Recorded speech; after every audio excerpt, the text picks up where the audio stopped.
நேற்று இன்ஸ்டாகிராமில் ஒரு ரீல் ஒன்று பார்த்தேன். ஒருத்தர் போட்டிருக்காரு வீடியோ, 25 வயசுக்குள்ள நீங்கள் லக்ஸரியான வாழ்க்கை வாழணுமா, இந்த 3 ரூல்ஸை ஃபாலோ பண்ணுங்க அப்படின்னு சொல்லிட்டு ஒரு லக்ஸரியான காருக்குள்ளே உட்காந்து சொல்லியிருக்காரு. அந்த வீடியோ பார்த்து எனக்கு ஒரு யோசனை வந்துச்சு. 25 வயசுக்குள்ள எப்படி லக்ஸரியான வாழ்க்கை வாழ்றது? நம்ம காலேஜ் முடிக்கவே வயசு 21 ஆயிரும். 3 வருஷத்துல எப்படி நம்ம அவ்வளோ கோடி ரூபாய் சம்பாதிக்க முடியுமா? அவ்வளோ லக்ஸரியான வாழ்க்கை பிடிக்க முடியுமா? இந்த உலகத்துல பாதி பேர்த்துக்கு குடும்ப சூழ்நிலையிலேயே அவங்க படிச்சதுக்கும் அவங்க பார்க்குற வேலைக்கும் சம்மந்தம் இல்லாம இருக்கு. ஏன்னா குடும்பத்துல வறுமைகள், சூழ்நிலைகள் பிரச்சனைனால. அதாவது ஃபாலோவர்ஸ் ஏறணுங்கிறதுக்காக இப்படிலாம் போய் சொல்லக்கூடாது.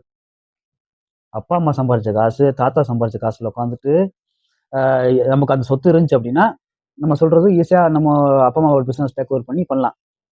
நம்ம கஷ்டப்பட்டு குடும்பத்துல இருந்து வந்து, நம்ம புதுசா தொழில் ஆரம்பிச்சு, நம்ம லக்ஸரி வாழ்க்கை வாழ்றதுக்கு எத்தனை வருஷம் ஆகும்? இப்ப பெரிய பெரிய பிசினஸ் மேன் எல்லாம் கஷ்டப்பட்டு மேல வந்தவங்க எல்லாமே காலமான வயசுல தான் அந்த சொத்தை அனுபவிக்கிறாங்க. அதாவது வயசுல 25 வயசுல யாருமே அனுபவிச்சது இல்ல.